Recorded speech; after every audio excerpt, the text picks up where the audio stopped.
సంగారెడ్డి జిల్లా న్యాలకల్ మండలము రుక్మాపూర్లో అమానవీయ ఘటన చోటు చేసుకుంది. అప్పుడే పుట్టిన ఆడ శిశువును గుర్తు తెలియని వ్యక్తులు ముళ్లపొదల్లో పారేశారు. పసికందు ఏడుపులు విన్న స్థానికులు హద్నూరు పోలీసులకు సమాచారం అందించారు. ఘటనా స్థలానికి చేరుకున్న ఎస్ఐ వినయ్ కుమార్ పోలీసు వాహనంలో జహీరాబాద్ ఏరియా ఆసుపత్రికి శిశువును తరలించారు. పరీక్షించిన వైద్యులు పసికందు ఆరోగ్యం నిలకడగా ఉందని చెప్పారు.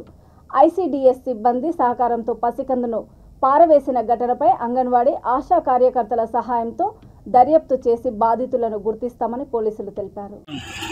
7:30 గంటలకు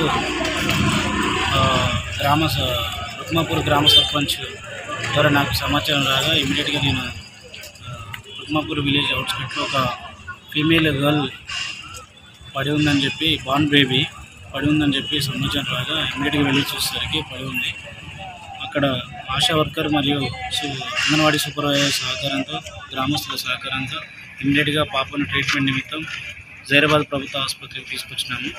పాప ప్రజెంట్ ఆరోగ్యం మంచిగా ఉంది. ఫర్దర్ ట్రీట్మెంట్ కోసం సంగారెడ్డికి తరలించలేనిది. Thank you.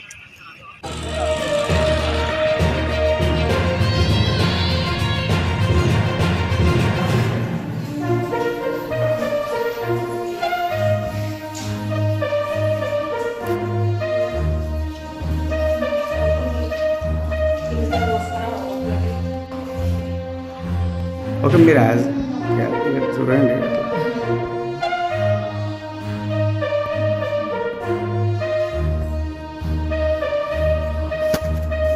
Okay sir, thank you.